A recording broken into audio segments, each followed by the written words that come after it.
everybody the Sergeant Major's cat. Hey, Jacob! Yeah? I'm bored. I want to play SpongeBob. Really? That's a twist. But Jacob! I was about to say, I think it's the first time Rob has actually acknowledged that he wants to play this game. Well, it's a good thing, Robert, because to my understanding, the next level will be all you. I want to play SpongeBob. So, I've never, ever played this level before in my life. Really? I don't know what I'm expecting. It's a fun level. Is it? It's hard. And it really like puts like everything you've learned throughout the game to the test. Good thing I have barely played throughout this whole game. Yeah. So good luck. But it's a fun level. And you know the Dutchman's here. He's gonna eat you. You don't say. He's not gonna eat himself. Is he played by Bill Murray's brother? I don't think so. Oh, yes. Who dares disturb the Flying Dutchman? Yeah, it is. Yeah, it is. They got him for it. There he is. It's Brian Doyle Murray. Good. Well, it's his brother, not the actual man. So, I know that. Don't you worry. so you know they can't afford him. They can't afford him. He's too high Are of a you colonel. daring to disrespect Brian Doyle Murray? He is a no. talent in his own right. What's that sign say? No bare feet. What's that sign say? No fighting. What's it mean? No fighting. You owe me one gumball machine. What's that candy wrapper doing there? Don't you see it? Well, pick it up! It's these darn robots. They've thrown me off my own ship, they have. Wow, you're a ghost. Being thrown off your own ship is like having your pants pulled down in front of casual acquaintances. It's a sad, sad thing. Stay on target. Stay on target. Alright, and then just this again. Ow. And he's dead. Yeah. That was easy. He's not super hard. He's just more annoying than anything. Yeah. There's a lot of green in this level. Yeah. These past Hey, two it's better levels. than like just dark black. Yeah. These and dark green. I mean, these past Yeah, two really, at least I levels- can see what is happening as opposed to Yeah. Kelp Forest, which was like just looking into the void. The difference between the Kelp Forest and this level is I actually enjoyed this level. Ah, what a twist. So, Rob, is FromSoft making another game? They're always making games, dude. That's fair, because I saw one that's like, I read an article, at least a headline, I haven't actually read the article yet, that J.R.R. Martin is teaming up with From Software to make a game. Really? Yeah, and it's not exactly the Game of Thrones world, I don't think so, but it's definitely like a fantasy kind of thing. Interesting. Well, because the thing is, alright, so FromSoft had 3 projects in the works whenever it announced what it was working on during, I think, was it E3? Yeah. And one of them was going to be like traditional. And then it imprisons me in. Yeah. Please tell me it. One of them. And trash. Well, one of them was going to be like in the traditional style of Dark I Souls. wish. That would be great. Purgatory. I mean, we got that in Sekiro. Yeah. Another one I believe is going to be like something strange in fantasy, which I believe that's the one they're working on now. Probably is what I read. And then your friend's back. And then they're also working on How's it hanging? they're also working on one project that's like completely different from anything they've ever done. Okay. No. The other one was supposed to be like a callback to another series that they did, which everyone's thinking is another Armored Core game. I don't know if anyone knows much about Armored Core. I have no idea what that is. But basically like mech battles. Okay. Which I mean that was cool. really popular in like different Asian countries. Yeah. I would say They ever reached the U.S.? Some of the Armored Core games reach the U.S., but it's most popular overseas. Right. Those I haven't heard of them. Like where Dark Souls was a big thing here, Armored Core was a big thing over there. Okay. Which is a very fascinating thing. Yeah. I kind of want to see it because I have friends. Who like were super hyped about the prospect of another Armored Core game. Okay. Because the last one that released was like several years ago. I know. No, not what you said, Ron. Just you know. Oh boy. Just this. Oh boy. Trust me. Just this. Get used to that because you're gonna be wall jumping a lot. I mean, I don't mind wall jumping. I just like the completely obliviated. Hey, is that another puzzle? Is that another puzzle? It looks like another puzzle. It's a puzzle. Hey, it's a puzzle. Another puzzle. Puzzle. Hope you guys like puzzles. So speaking of Game of Thrones a little bit, so have you heard that the showrunners of the recent season are going to be writing and directing the next trilogy of Star Wars movies? I did hear about that. Which, you know, I am not upset by it, but if to give you any frame of reference of where my relationship with Star Wars right now is, I'm not going to go see Episode 9. I have zero desire to watch Episode 9. I will not watch it. I don't care. I haven't watched the trailer because I don't want to watch the trailer. I just do not care at all about what happens. Yeah. Really, the only reason I want to go see Endgame is because I've already watched the other 22 movies over the past, 9 years, so might as well finish it off and watch how it ends.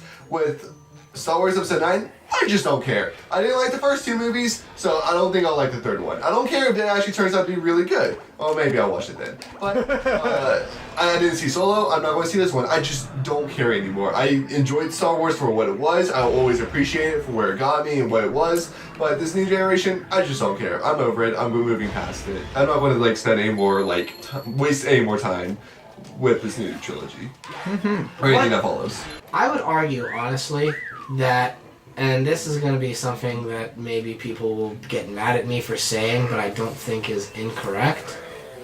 There are what surprises me about Star Wars is that there's really only 2 good movies.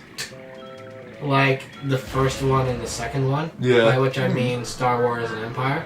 And the rest of them all kind of have a lot of flaws. You know, even Return of the Jedi has got its fair share of. Oh yeah. Yeah, I can see where you get that from. Definitely. But at the same time, I really do enjoy the prequels. You know, I enjoyed them as a kid, and they obviously have flaws.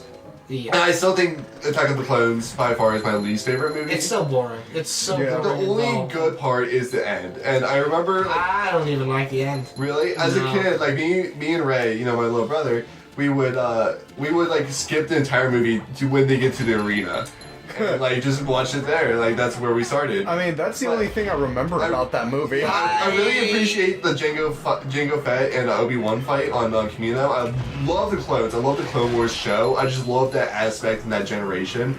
And so I think the movies did have good moments. And I think people should remember the bad moments. See, for me, I can't get into that battle because it's with a bunch of characters I don't care about. I don't care about you. I don't care about you. Yeah. It's one of those things I'm just there's no investment because it's set up for here's this random CGI person that I don't even know his name. Mm-hmm. So I would argue that if they would ever redo Clone Wars, they would completely scrap the first hour of the movie, skip to the point where the clones arrive, put that in the beginning of the movie, and have the rest of it as the beginning of the Clone Wars.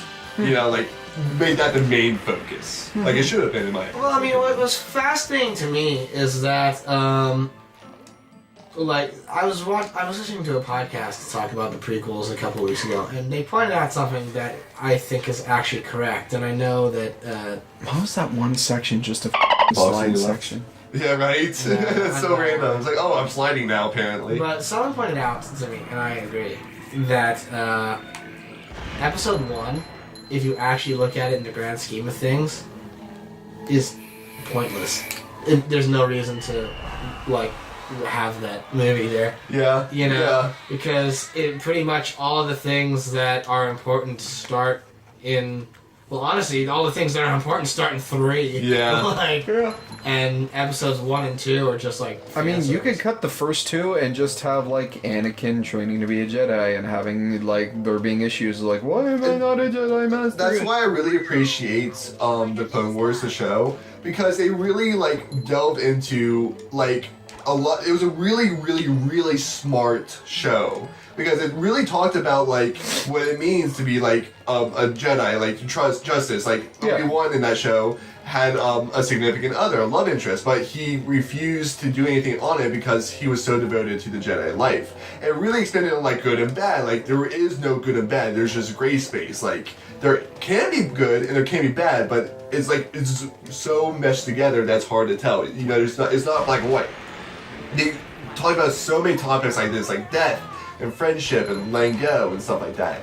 And it was so smart. It really showed like this is what the movies should have been. Like just talking about these like core concepts and these characters that you actually really care about. It makes you like Anakin. Anakin had a Padawan who's actually really strong female character. And so the show itself was even better than the actual movies themselves, which is kind of disappointing. So I do agree that the movies themselves aren't great, and I do recognize that a lot of my appreciation for them are nostalgia. But with these new movies, I just don't have that nostalgia feeling anymore. So well, you were cynical about the new ones from the very beginning. I do not like J.J. Abrams. Before, like, you don't like Disney and you don't like J.J. Abrams. Nope. So it was like a partnership made in hell for you. Yep. You know, it was like, I remember, like, the minute that they inked that deal, you were just like, well, this is gonna suck. But to be fair, when the first trailer did release, I was very hyped. I'm like, okay, I could be wrong about this. I did go in with an open mind, and I kind of liked it the first time. I remember watching it, I'm like, okay, it wasn't bad. I'm not sure if I like it though. I went in the second time like, okay, yeah, I'm bored. Like I fell asleep. I fell asleep the second time I watched the movie. So on the topic of J.J. Abrams, this is only really for something for me because J.J. Abrams directed the first two movies of the new Star Trek trilogy. And I'm a big old Trekkie. And what ended up happening was, like, he did really well on those, but for the third one, he passed off to another director, which I believe was a director for one of the Fast and Furious movies. And, like, those who know me know that I didn't really care too much for the third movie in the new trilogy. And just, like, I remember hearing that he was also doing Star Wars, and, like, if he's doing both Star Wars and Star Trek, those are two very different, distinct things. I never really had faith that he would be able to do it super well. Because if he did, I think he did Star Trek really well. But I will talk about why I don't like J.J. Abrams in the next episode. We won't carry this over. Yeah, I got a few things to say. And all I will say, if we're gonna do the crossover to J.J. Abrams, my brief thoughts on the Star Wars Disney movies is this.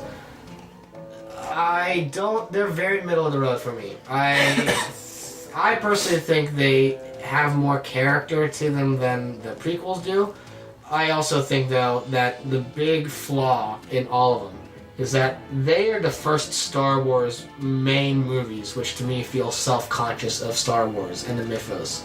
Say what you want about the prequels, they don't feel self-consciously we're a Star Wars movie. They feel like George Lucas is making a movie. The Disney ones feel like we're making a Star Wars movie. yeah. And they're self-conscious of their own stature within the film industry and within fan culture. And that, I think, kind of colors their tone and how people perceive them. Oh yeah, because at least the prequels are original. That's all I will say. Yeah. I would agree. Yeah, but I do agree with you. I mean, because there's a lot. I like am middle of the road on Force Awakens, and I'm one of the few people who actually like Last Jedi. But I also recognize that a lot of the best moments from those movies are things that they took from the original trilogy. And that being said, thank you so much for watching this episode of the Star Wars Podcast. If you like what you heard, be sure to click that subscribe button, ding the bell to be notified about when new videos come out. Smash that like button, share the video with your friends. On the screen you'll see more episodes of The Gaming Weekend and more episodes of Serenade to Caffeine. And we'll see you all next time. Bye-bye! Bye.